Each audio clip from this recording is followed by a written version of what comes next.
తెలంగాణ గడ్డలో పూలతో చేసిన అందమైన పండుగ బతుకమ్మ.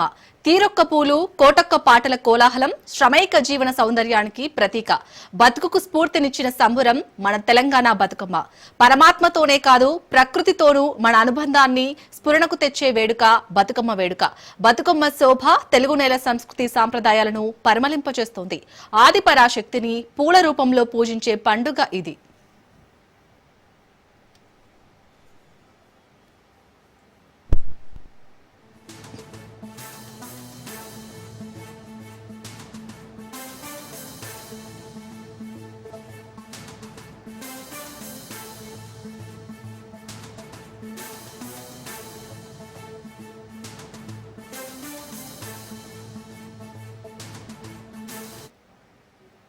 స్త్రీల అస్తిత్వానికి అద్దం పట్టే బతుకమ్మ పండుగలో మహిళల మనోభావాలు, కళలు ఆవిష్కృతమవుతాయి. తెలంగాణ ఘనమైన సంస్కృతికి ప్రతిబింబంగా నిలిచే బతుకమ్మ నేడు ప్రపంచమంతా విస్తరించింది. బతుకమ్మను లక్ష్మీదేవి, పార్వతీదేవి అంశగా, శ్రీచక్ర శోభితగా, తమ ఇంటి ముత్తైదువుగా భావించి ఆరాధిస్తారు. ఈ పండుగను సామూహిక శక్తి ఉపాసనగా అభివర్ణిస్తారు. రంగురంగుల పూలను శ్రీచక్ర మేరు ఆకారంలో పేర్చిదిద్దుతారు. ఇది స్త్రీల సృజనాత్మకతకు ప్రతీక. తంగేడు, బంతి, గునుగు, గుమ్మడి, మల్లె, మంకెన, బంతి, కనకాంబరం, గన్నేరు ఇలా ఎన్నెన్నో పూలు బతుకమ్మ అమరికలో ఒదిగి పులకరించిపోతాయి.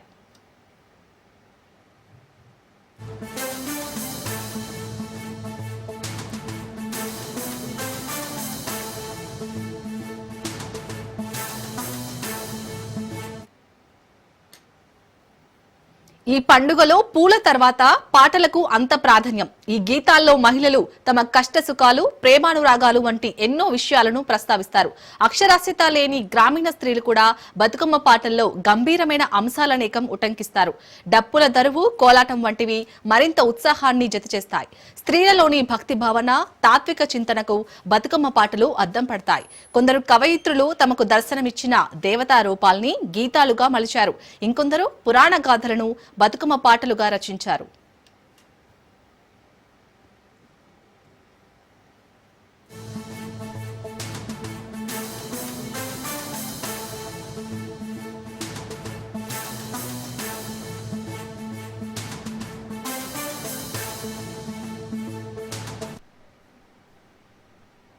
స్త్రీల సృజనాత్మకతే కాకుండా పాకశాస్త్ర ప్రావీణ్యానికి కూడా బతుకమ్మ పండుగ తార్కాణం. ఈ పండుగలో భాగంగా అమ్మవారికి అనేక రకాల ఆహార పదార్థాలను నివేదిస్తారు. అనంతరం ప్రసాదంగా పంచిపెడతారు. బతుకమ్మ వేడుకల్లో పూలది ప్రాధాన్యం. తొలి రోజు బతుకమ్మను ఎంగిలి పూల బతుకమ్మ అంటారు. దీనిని పెద్దదిగా పేరుస్తారు. మిగతా రోజులు సాధారణ పరిమాణంలో పేరుస్తారు.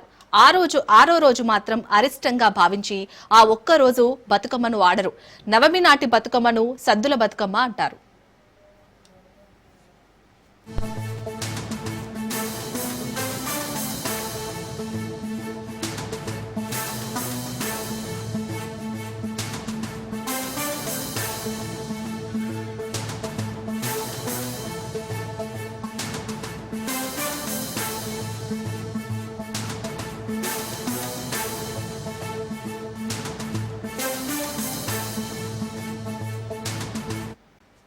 డ్రగ్స్ రహిత దేశమే ధ్యేయంగా బీజేపీ ఆధ్వర్యంలో హైదరాబాద్ నక్లెస్ రోడ్ లో నమో యువ 3K రన్ నిర్వహించారు. ఈ కార్యక్రమంలో కేంద్ర మంత్రి Kishan Reddy, BJP chief Ramachandra Rao, MP Etela Rajender పాల్గొన్నారు. 11 ఏళ్లుగా మోడీ అవినీతి రహిత పాలన అందిస్తున్నారని కిషన్ రెడ్డి అన్నారు. 4వ అతిపెద్ద ఆర్థిక వ్యవస్థగా భారత్ ఎదిగిందన్నారు. త్వరలోనే 3వ స్థానంలోకి రాబోతుందన్నారు. దేశాభివృద్ధికి డ్రగ్స్ ఆటంకమని కిషన్ రెడ్డి అన్నారు. నో డ్రగ్స్ పేరిట ప్రతి ఒక్కరూ ప్రతిజ్ఞ తీసుకోవాలన్నారు.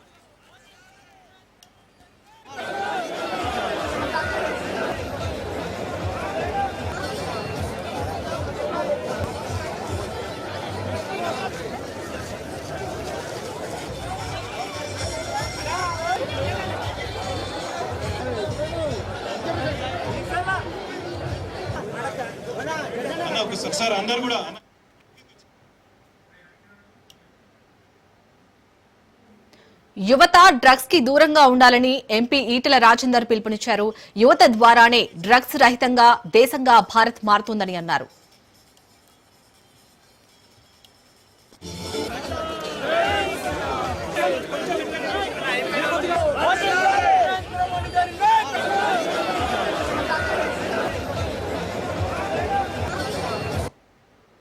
ఈరోజు మన ప్రధానమైనటువంటి పట్టి పీడిస్తున్నటువంటి సమస్యల్లో డ్రగ్స్, మద్యము ఈరోజు మనము ప్రధానంగా చాలా పెద్ద సమస్యగా ఉంది.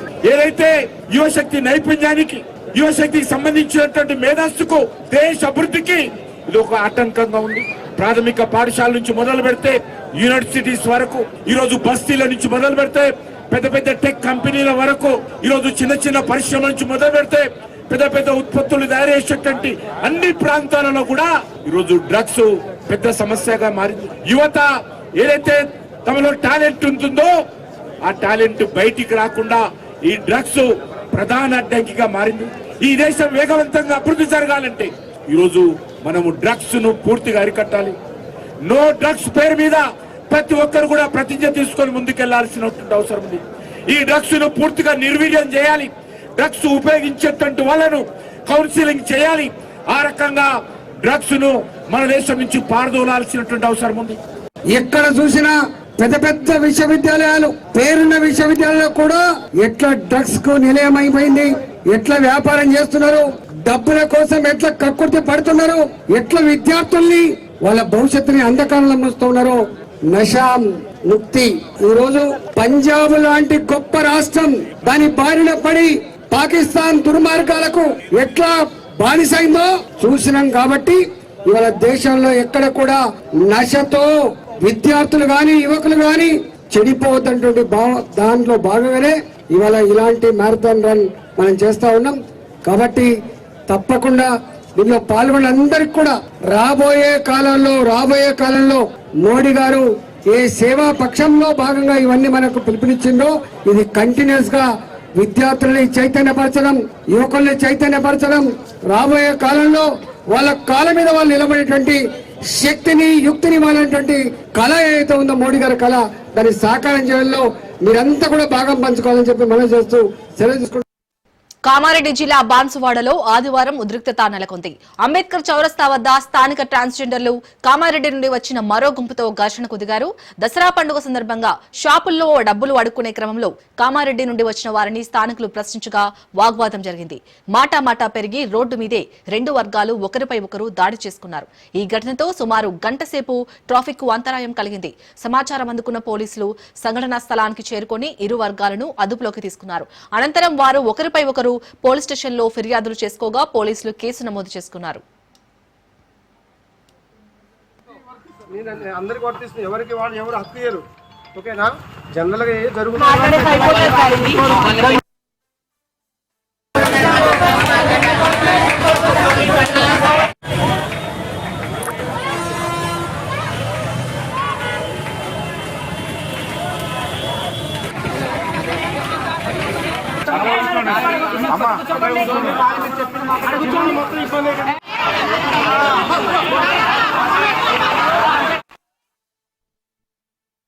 నేను కామారెడ్డి జిల్లా బాన్సువాడ నుంచి మాట్లాడుతున్నాను. నేను ట్రాన్స్జెండర్ అండి.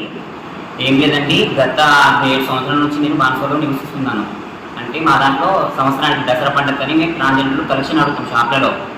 ప్రతి సంవత్సరం మేము అడుగుతాం. కామారెడ్డి వాళ్ళు కొంతమంది బ్యాచ్ నిన్న 5 ఆటోలు, మగవాళ్ళు 5 ఆటోలు, ట్రాన్స్జెండర్ 5 ఆటోలు వచ్చి మా మీద దాడి చేయడానికి వచ్చారు. మేము ఇంట్లో దాచుకున్నాం భయపడి. ఎందుకంటే మొగలు వచ్చారు కదా, మాకు కొంచెం భయం అనిపించింది. రామని ఫోన్ చేసి ఎందుకు వచ్చామని నేను బరాబర్ వస్తాను, బరాబర్ అడుగుతానంటే 10 సంవత్సరాల నుంచి మేమే అడుగుతాం ఇక్కడ. మరి వాళ్ళు ఎందుకు వచ్చారని అడిగితే మేము బరాబర్ వస్తాము, మీరు మాకు నెలకి 3000 ఇవ్వాలా, డబ్బులు ఇవ్వాలా అలా అని చెప్పేసి మాకు చాలా టార్చర్ అండి. బయటికి వెళ్ళి నేనైతే సొంతూరు కాబట్టి మేము ఉన్నాం ఇక్కడ. పిల్లలకి ఏం తెలియదు కదా, వాళ్ళు బయటికి వెళ్తారు. వాళ్ళు బయటికి వాళ్ళ మీద దాడి చేస్తే మాకు ప్రాణహానం ఉంది వాళ్ళ వల్ల. ఎందుకంటే కామారెడ్డి జిల్లాలో ఒక ట్రాన్స్జెండర్ అనే వ్యక్తి ఆమెకు ఆల్రెడీ మ్యారేజ్ అయిపోయింది.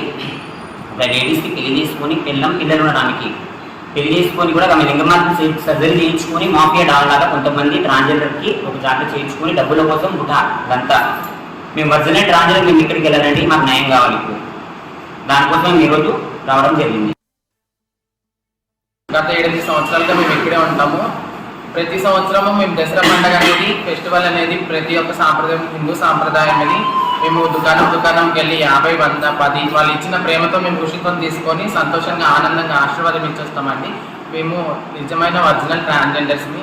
కామారెడ్డి నుంచి ఒక దీప్తి అనే ఒక నకిలీ ట్రాన్స్జెండర్ అండి. తనకి భార్య పిల్లలు ఉన్నారు. సంతోష్ సంగమయ్య అంటారు ఆయనది. ఖమ్మం అండి ఆయనది వచ్చేసి ఆయన ఖమ్మం నుంచి వైరా. వైరా అండి. వైరాలో వాళ్ళ ఊరు, సొంత ఊరు. ఇక్కడ కామారెడ్డిలో ఠికానా పెట్టి చాలా మందిని గ్యాంగ్స్టర్స్ మెయింటైన్ చేస్తూ ఒక గ్యాంగ్ మాఫియా అనేది నడిపిస్తున్నాడండి. సంతోష్ అలియాస్ సంగమయ్య దీప్తి.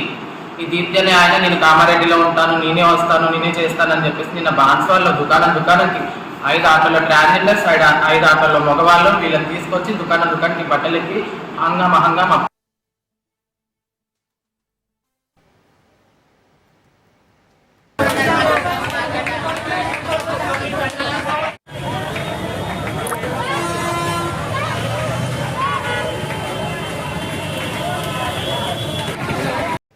కరీంనగర్ జిల్లా హుజూరాబాద్ పట్టణంలో ఆదివారం ఉద్రిక్తత చోటు చేసుకుంది.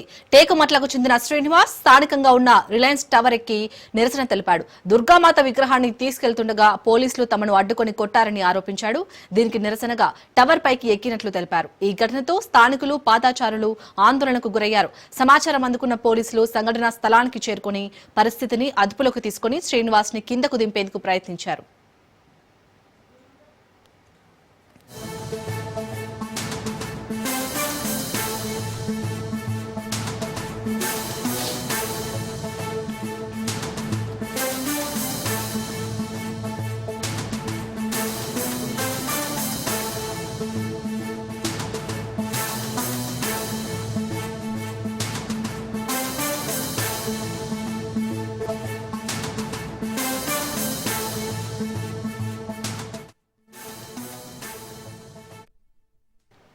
కరీంనగర్ జిల్లా హుజూరాబాద్ పట్టణంలో ఆదివారం ఉద్రిక్తత చోటు చేసుకుంది. టేకుమట్లకు చెందిన శ్రీనివాస్ స్థానికంగా ఉన్న రిలయన్స్ టవర్ పైకి ఎక్కి నిరసన తెలిపాడు.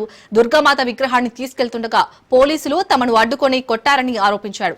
దీనికి నిరసనగా టవర్ పైకి ఎక్కినట్లు తెలిపారు. ఈ ఘటనతో స్థానికులు, పాదచారులు ఆందోళనకు గురయ్యారు. సమాచారం అందుకున్న పోలీసులు సంఘటనా స్థలానికి చేరుకుని పరిస్థితిని అదుపులోకి తీసుకుని శ్రీనివాస్ ని కిందకు దింపేందుకు ప్రయత్నించారు.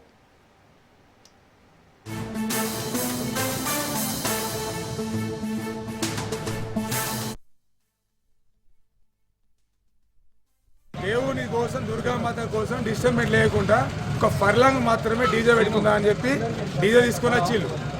దానికి కూడా సౌండ్ పెట్టలే, ఏం పెట్టలే. పోలీసు వాళ్ళు వచ్చి చెప్పకుండా సౌండ్ ఆన్సూట్ చేయలే, వచ్చి బెయిరిచ్చి దౌర్యం చేసి పొరని కొట్టిళ్ళు, పొట్టుపడి కొట్టిళ్ళు. ఎవడైనా పోతే నువ్వేందుకు అని చెప్పి సెల్లు గుంజుకున్నారు. అలా తిట్టిళ్ళు, పొట్టుపడి మా సంబంధం నేను దళిత బంధు డీజేకు పర్మిషన్ ఎందుకు ఇచ్చాను, డీజే ఎందుకు ఇచ్చిండు, దళిత బంధు ఎందుకు ఇచ్చిండు? బతకాలని చెప్పి దళితుడు బతకాలని ఇచ్చిండుగా. దళితుడు బతకద్దా? ఆ డీజే పెడితే ఏమైంది సార్? 24 hours వాడతాను ఏమన్నా? ఒక 10 నిమిషాలు, ఒక 20 నిమిషాలు జూలు తీసుకొని పోతామని చెప్పి దుర్గమాత అందరికీ దేవుడే కదా. అరే ఎందుకోసం కొట్లాడుతాడు, దేనికోసం? కేసు మీ న్యూస్ ప్రకారం కేసు బుక్ చేయండి. ఇప్పుడు క్రికెట్ ప్రపంచానికి కిక్కిచ్చే ఇండో పాక్ పోరు వారం వ్యవధిలోనే రెండోసారి అభిమానులను అలరించనుంది.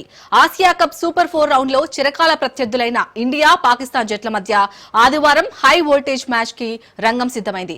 గత వారం జరిగిన మ్యాచ్ లో మొదలైన షేక్ హ్యాండ్ వివాదం, మ్యాచ్ రిఫరీ నియామకంపై చెలరేగిన దుమారం ఈ పోరును మరింత రసవత్తరంగా మార్చాయి. ఇండియా ప్రత్యర్థితో చేయి కలపడానికి ఇష్టపడటం లేదు. పాక్ మ్యాచ్ రిఫరీ నచ్చడం లేదు. అయితే గ్రూప్ దశలో పాక్ ను చిత్తుగా ఓడించిన టీమిండియా మరోసారి అదే రిజల్ట్ ని రిపీట్ చేయాలని డిసైడ్ అయింది. ఇంకోవైపు గత పోరులో ఓటమితో పాటు తమకు షేక్ హ్యాండ్ ఇవ్వకుండా అవమానించిన సూర్యకుమార్ సేనాపై రివెంజ్ తీర్చుకోవాలని పాక్ భావిస్తుంది. దాంతో ఇరు జట్ల గత మ్యాచ్ తో పోలిస్తే ఈ పోరులో హోరాహోరీ ఖాయంగా కనిపిస్తుంది.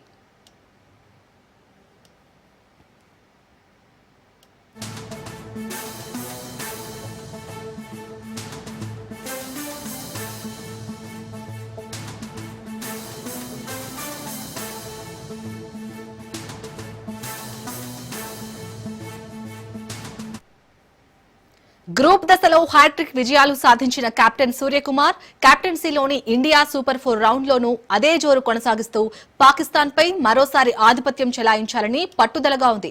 దుబాయ్ స్టేడియం పిచ్లు స్పిన్నర్లకు అనుకూలిస్తున్న నేపథ్యంలో జట్టు తన స్పిన్ త్రయంపై భారీ ఆశలు పెట్టుకుంది. ఈ టోర్నీలో ఇప్పటికే 8 వికెట్లతో అద్భుతంగా రాణిస్తున్న కుల్దీప్ యాదవ్ తో పాటు అక్షర్ పటేల్, వరుణ్ చక్రవర్తి పాక్ బ్యాటింగ్ లైనప్ ను కట్టడి చేయడంలో కీలకం కానున్నారు. గత మ్యాచ్ లో విశ్రాంతి తీసుకున్న star star pacer Jasprit Bumrah, spinner Chakravarthy తిరిగి జట్టులోకి రానుండటంతో ఇండియా బౌలింగ్ విభాగం మరింత పటిష్టంగా మారింది. అయితే ఒమన్తో మ్యాచ్లో క్యాచ్ పట్టే ప్రయత్నంలో తలకు గాయమైన ఆల్రౌండర్ అక్షర్ పటేల్ ఫిట్నెస్ పై కొంత ఆందోళన నెలకొంది.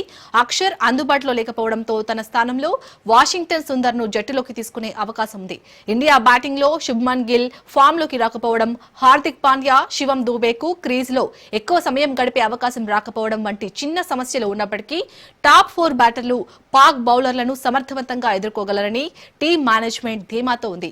తొలి 2 మ్యాచ్లో చేజింగ్ లో కీలక పాత్ర పోషించిన కెప్టెన్ సూర్యకుమార్ గత పోరులో 50తో మెరిసిన శాంసన్ ఈ మ్యాచ్ లో కూడా కీలకం కానున్నారు.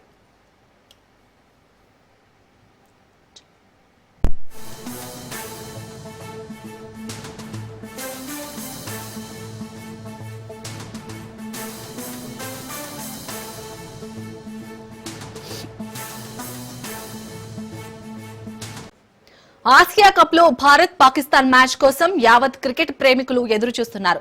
వారం రోజుల్లో మళ్లీ చిరకాల ప్రత్యర్థుల పోరును చూడబోతున్నాం. గ్రూప్ దశ మ్యాచ్ లో అన్ని రంగాల్లో ఆధిపత్యం చెలాయిస్తూ పాకిస్తాన్ చిత్తు చేసిన భారత్ నేడు సూపర్ 4 లో భాగంగా ఆ జట్టును ఢీకొనబోతుంది. మరోసారి టీమిండియానే ఈ మ్యాచ్ లో ఫేవరెట్ గా ఉండబోతుంది. దీనిపై మరింత సమాచారాన్ని మా పశ్చిమ గోదావరి ప్రతినిధి సతీష్ అందిస్తారు. ఆసియా కప్లో ఈరోజు సాయంత్రం ఆసక్తికరమైన పోరు జరుగుతుంది. దయాది దేశాలైన భారత్ పాకుల మధ్య సూపర్ 4 మ్యాచ్ జరగనున్నది.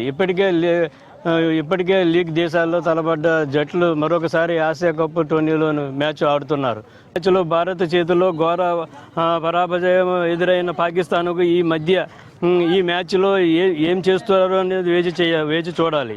తొలి మ్యాచ్ ముగిసిన అనంతరం పాకిస్తాన్ ప్లేయర్లకు ఇండియా బ్యాట్స్మెన్కి షేక్ హ్యాండ్ ఇవ్వలేదని చెప్పి నానా హంగామా చేసి పాకిస్తాన్ ఇండియాలో క్రికెట్ కౌన్సిల్ సైతం ఫిర్యాదు చేసింది.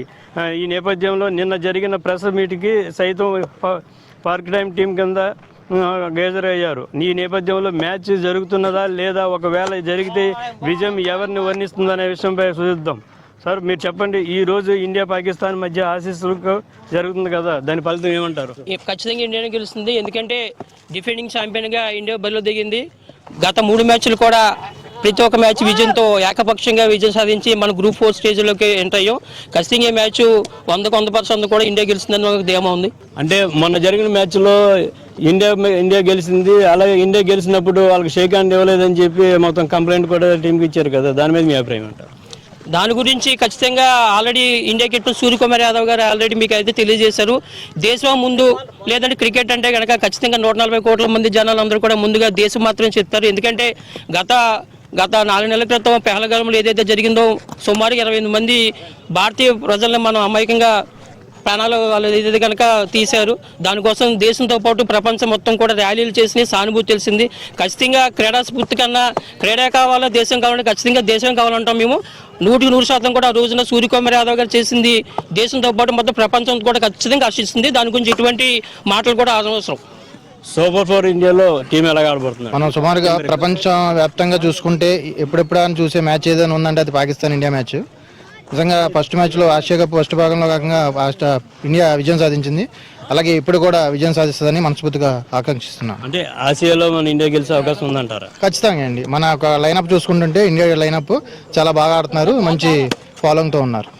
ఇది ఇక్కడ విషయం అయితే కంపల్సరీ ఇక్కడ దీనికి సంబంధించి మన జరిగిన మ్యాచ్లో షేక్ హ్యాండ్ ఇవ్వలేదు అన్న దాని మీద అయితే చివరి స్థాయిలో విమర్శలు అక్కడ ఉన్నాయి. కాకపోతే దీనికి సంబంధించి అంటే కంపల్సరీ మన ఇండియా విన్ అవుద్దని చెప్పి చెప్పడం జరుగుతుంది.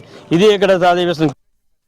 ఈరోజు ఇండియా పాకిస్తాన్ మ్యాచ్లోని మన సూర్యకుమార్ యాదవ్ కెప్టెన్సీ నేతృత్వంలో ఈ రోజు కూడా మన జరిగిన మ్యాచ్లో పాకిస్తాన్ చిత్తుగా ఓడించి ఆ విజయాన్ని పెహల్గాన్లోని చనిపోయినటువంటి వారి భారతీయులకు ఆ విజయాన్ని అంకితం చేయడం జరిగింది. ఈ రోజు కూడా పాకిస్తాన్ని చిత్తుగా ఓడించి మనకు 2వ విజయం కూడా పాకిస్తాన్ మీద నమోదు చేస్తారు ఈ రోజు. అలాగే సూర్యకుమార్ యాదవ్ నేతృత్వంలో ఈ రోజు జరిగే మ్యాచ్ లోని అభిషేక్ శర్మ, సూర్యకుమార్ యాదవ్, హార్దిక్ పాండ్యా అలాగే కీ రోల్ కూడా ప్లే చేస్తారు. ఏదేమైనా ఈ రోజు ఇండియా ఘన విజయం సాధించి మళ్ళీ పాకిస్తాన్ మీద పెహల్గాన్ లో చనిపోయిన వారికి మళ్ళీ అంకితం చేస్తారని మేమందరం కోరుకుంటున్నాం. మొన్న పాకిస్తాన్కి ఇండియాకి మ్యాచ్ జరిగినప్పుడు ఇండియా పాకిస్తాన్ మీద ఘన విజయం సాధించింది. కనీసం వాళ్ళు ఎక్కువ స్కోర్ కూడా చేయలేకపోయారు వాళ్ళు. తర్వాత ఈ రోజు కూడా మళ్ళీ అదే మ్యాచ్ రిపీట్ అవుతుంది. ఇది సూపర్ 4 లో జరిగే మ్యాచ్. దీంట్లో కూడా భారత్ విజయం సాధిస్తుందని నేను ఆశిస్తున్నాను. మొన్న పహల్గాం దాడికి ప్రతీకారంగా మనం వాళ్ళ మీద మంచి ప్రతీకారం తీర్చుకున్నట్టు అయింది. ఆ మ్యాచ్ లో సెకండ్ ఇవ్వకపోవడం వల్ల అది పెద్ద వివాదం లాగా అయింది. కానీ అది మన ఇండియన్స్ మనోభావాలను దెబ్బతీసే విధంగా ఉంది పహల్గాం దాడి. అందువలన మొన్న సెకండ్ ఇవ్వకపోవడం అనేది కూడా అది మంచి పరిణామం, మంచి మన దేశానికి గౌరవం కాపాడినట్లు అవుతుందని చెప్పి భావించి ఈ రోజు మళ్ళీ ఇండియా ఘన విజయం సాధించాలని ఆశిస్తాను. మొన్న ఇండియా వర్సెస్ పాకిస్తాన్ మ్యాచ్ లో చాలా బాగా ఆడి ఇండియా బాగా గెలిచింది. అయితే మొన్న పహల్గామ్ అటాక్ వల్ల తర్వాత నుంచి ఆడతారా లేదా అనుకుంటే తర్వాత మళ్ళీ ఇండియా వర్సెస్ పాకిస్తాన్ మ్యాచ్ జరిగింది. దాంట్లో గెలిచాక సెకండ్ కూడా ఇవ్వలేదు. అది చాలా నాకు బాగా అనిపించింది. ప్లస్ ఈ రోజు కూడా ఇండియా వర్సెస్ పాకిస్తాన్ మ్యాచ్ ఉంది. అలాగే మంచిగా కసిగా ఆడాలని కోరుకుంటూ మళ్ళా సూర్యకుమార్ యాదవ్ కెప్టెన్సీ కూడా చాలా బాగుంది. సూర్యకుమార్ కెప్టెన్సీలో ఇండియా టీం చాలా బలంగా కనిపిస్తుంది. ఈ రోజు కూడా మంచిగా ఆడాలని కోరుకుంటూ ఈ రోజు కూడా గెలవాలని ఆశిస్తున్నాను. మొన్న జరిగిన మ్యాచ్ లో పాకిస్తాన్ ఇండియా చిత్తుగా ఓడించింది. అలాగే దాయాదు దేశంతో కూడా సెకండ్ ఇవ్వడానికి కూడా తిరస్కరించింది ఇండియా. ఈ రోజు జరిగే మ్యాచ్ లో కూడా ఇండియా గెలుస్తుంది, కంపల్సరీ ఇండియా గెలుస్తుంది. కానీ మళ్ళీ పాకిస్తాన్ తో కూడా చేతులు కలిపే విధంగా సెకండ్ ఇచ్చే విధంగా కూడా చేయాలని మేము భావించి ఈ రోజు ఇండియా గెలవాలని కోరుకుంటున్నాం. సూర్యకుమార్ యాదవ్ కెప్టెన్సీలోని ఇండియా పాకిస్తాన్ చిత్తుగా ఓడించింది. అలాగే ఈ రోజు జరిగే మ్యాచ్ లో కూడా పాకిస్తాన్ చిత్తుగా ఓడించాలని మేము కోరుకుంటున్నాం. జై హింద్. ఆసియా కప్ లో మరోసారి చిరకాల ప్రత్యర్థులు భారత్ పాకిస్తాన్ తలపడబోతున్నాయి. షేక్ హ్యాండ్ వివాదం ఇంకా సద్దుమణక ముందే ఇరు జట్ల మధ్య సూపర్ 4 మ్యాచ్ జరగనుంది. దీంతో మైదానంలో ఈసారి ఎలాంటి పరిస్థితులు చోటు చేసుకుంటాయో అనే ఉత్కంఠ అభిమానుల్లో నెలకొంది. టోర్నీలో అజేయంగా ఉన్న భారత్ ఎప్పటిలాగే ఆధిపత్యం చూపుతోంది అని అంటున్న క్రికెట్ క్రీడా అభిమానులతో మా కర్నూలు ప్రతినిధి మధుసూదన్ మరింత సమాచారం అందిస్తారు. అందరూ ఊహించినట్టుగానే మరోసారి ఆసియా కప్ చిరకాల ప్రత్యర్థులు పాకిస్తాన్ భారత్ క్రికెట్ అనేది ఈరోజు జరగబోతా ఉంది. అసలు దీని గురించి క్రీడాకారులు ఏం చెప్తారో అడిగి తెలుసుకునే ప్రయత్నం చేద్దాము. ఇప్పటికే షేక్ హ్యాండ్ వివాదం కొనసాగుతున్న నేపథ్యంలోనే భారత్లో క్రీడా అభిమానులు ఏం అనుకుంటున్నారో వారి మాటలను తెలుసుకునే ప్రయత్నం చేద్దాం. అసలు ఎలా చూడాలి ఈ మ్యాచ్? ఈరోజైతే రసవత్తంగా మ్యాచ్ ఉండబోతున్నాము. మరోసారి పాకిస్తాన్ ఇండియా మ్యాచ్ గ్రూప్ స్టేజ్లోనే ముగుస్తుంది అనుకున్నాం, కానీ క్వాలిఫై అయిన తర్వాత పాకిస్తాన్ ఇండియాతో మరోసారి మ్యాచ్ ఉండబోతుంది. ఈరోజు రసవత్తంగా మ్యాచ్ ఉండబోతుంది. మాకు బ్యాట్స్మెన్లో అభిషేక్ శర్మ 5 ఓవర్లు ఉన్నట్టు చాలు సింగిల్ హ్యాండ్తో మ్యాచ్ గెలిపించబోతాడు. ఇంకా బౌలింగ్ విభాగంలో మాకు జస్ప్రీత్ బుమ్రా, అక్షర్ పటేల్ వీళ్ళంతా ఉన్నారు. స్పిన్ విభాగంలో వీళ్ళతో పాకిస్తాన్ ఏ విధంగానూ ఎదుర్కోగలదు. చూద్దాం మ్యాచ్తో. సూర్యకుమార్ యాదవ్ మరోసారి షేక్ హ్యాండ్ విషయంలో కూడా మాకు భారత్కి మేము మద్దతు ఇస్తున్నాము. పాకిస్తాన్తో ఎటువంటి కరచాలం కూడా చేయొద్దని మేము అనుకుంటున్నాము. ఆడబోయే మ్యాచ్లో పిచ్ ఏ విధంగా ఉండదు? ఈరోజు బౌలింగ్ పిచ్కి అనుకూలంగా ఉంది. మాకు స్టార్ బౌలర్ జస్ప్రీత్ బుమ్రా, కుల్దీప్ యాదవ్, అలాగే వరుణ్ చక్రవర్తి స్పిన్ విభాగంలో ఇంకా స్టార్ ప్లేయర్స్ ఇండియా వైపు ఉన్నారు. బౌలర్స్ వచ్చేసి జస్ప్రీత్ బుమ్రా మన ప్రపంచ దేశంలో వరల్డ్ నెంబర్ 1 బౌలరు. అటువంటి బౌలర్స్ ఎదుర్కోవాలనుకుంటే చాలా కష్టం. ఇప్పుడు హార్దిక్ పాండే కూడా ఫస్ట్ బాల్కే వికెట్ తీశాడు పోయినసారి. హార్దిక్ పాండేనే ఎదుర్కొంటే చాలు పాకిస్తాన్కు. జస్ప్రీత్ బుమ్రా వరకు అవసరం లేదు. చాలా రసవత్వంగానే ఉంటుంది, కానీ పాకిస్తాన్ వాళ్ళు మన టీంకి సరిపోదు. వాళ్ళు అనుకోవచ్చు రసవత్వంగా చదువుతారని, మనం అనుకోవాల్సిందే. ఊహించే విధంగా ఏమి ఉండదు. అది మనకి ఇండియా టీం తాడే మ్యాచ్ పాకిస్తాన్ ప్లేయర్స్ లేదు. వాళ్ళు మన ప్లేయర్స్ని ఎదుర్కోవాల్సిన శక్తి వాళ్ళకి లేదు. ఖచ్చితంగా ఇండియానే విన్ అవుతుంది. చెప్పండి, మరికొందరు అభిప్రాయం వ్యక్తం చేస్తున్నారు. అసలు ఈ మ్యాచ్నే మేము బైకాట్ చేస్తామంటున్నారు. మీరు ఎలా ఉంటుంది? ఈ మ్యాచ్ కోసము మన భారత ప్రజలే కాదు, ప్రపంచ దేశాలన్నీ కూడా ఈ భారత్ పాకిస్తాన్ జరిగే మ్యాచ్ కోసం ఎదురు చూస్తున్నారు. మేమైతే పాకిస్తాన్కు భయపడి బైకాట్ చేయడం లేదు. ఆపరేషన్ సింధూర్ ఘన విజయం సాధించాము. గతంలో మొన్న జరిగిన మ్యాచ్లో కూడా ఘన విజయం సాధించినాము. ఈరోజు కూడా ఘన విజయం సాధించి ప్రతీకారం తీర్చుకోవడానికి సిద్ధంగా ఉన్నాము. బైకాట్ చేసే పరిస్థితి అయితే లేదు. ఈరోజు ఆ పిచ్ ఎలా ఉండబోతుంది, ఎలా జరుగుతుంది? పిచ్ క్యూరేటర్ చెప్పిన ప్రకారం అయితే బౌలింగ్కు అనుకూలంగా ఉంటుంది. మనకు మంచి బౌలర్స్, నాణ్యమైన బౌలర్లు ఉన్నారు కాబట్టి ప్రపంచ నెంబర్ 1 బౌలర్ జస్ప్రీత్ బుమ్రాని ఎదుర్కోవాలంటే పాకిస్తాన్ ఆటలకు చాలా కష్టంగా ఉంటుంది. చాలా కఠినమైన పరిస్థితులు వాళ్ళకు ఎదురవుతాయి. ఈరోజు భారత్ పాక్ తలపడింది, ఎలా ఉండబోతుంది మ్యాచ్? ఇవాళ అయితే మ్యాచ్ అయితే వండర్ఫుల్ ఉండకపోతే ఇట్లకైనా వాళ్ళు ఇంటికే వెళ్ళాలి. ఇటుకైనా 3 సీఫ్గా మనం చేసేస్తాము. ఇటు కూడా మనది ఏదైనా పై చేయి ఉంటే ఫైనల్ కూడా చేరి కూడా మనదే గెలుస్తుంది. ఇట్లకైనా పాకిస్తాన్ ఎన్ని రోజులైనా ఏ వరల్డ్ కప్ అయినా కానీ T20 వరల్డ్ కప్ అయినా కూడా వాళ్ళు ఇట్లకైనా అంత చేత కాదు. వాళ్ళు మనతోని దేనికి పోటీ రారు. ఏంటంటే మనకు ఒక పాకిస్తాన్ ఇండియా వైబ్ అనేది ఒక ఏదో all over India all over world అనేది జరుగుతుంది. కానీ వాళ్ళతో ఎట్లకైనా మనం ఏదైనా ఉంటుంది కానీ వాళ్ళ మన దగ్గర దిగుడు ఏమి ఉండదు. ఎట్లకైనా పాకిస్తాన్ పై మనం విజయం గెలుస్తాము. ఫైనల్గా ఈసారి కూడా లైన్గా ఏషియా కప్ 2023లో వరల్డ్ కప్ ఓడిపోయినా కూడా మన వాళ్ళు ఏదంటే ఉడుకు రక్తంతో ఉన్నారు కాబట్టి 24లో T20 గెలిచారు, 25లో ఛాంపియన్ ట్రోఫీ గెలిచారు. ఇప్పుడు ఏషియా గేమ్స్ కూడా ఎట్లకైనా గెలుస్తారు. ఎట్లకైనా India is top one of all of the world. అయితే భారత జట్టును ఎదుర్కొనే శక్తి పాకిస్తాన్ జట్టుకు లేదు. ఖచ్చితంగా పాకిస్తాన్ను ఓడగొట్టడం అయితే ఖాయమని ధీమా వ్యక్తం చేస్తున్న పరిస్థితి నెలకొంది. వీడియో జర్నలిస్ట్ శివశంకర్తో మధు, రాజ్ న్యూస్, నంద్యాల.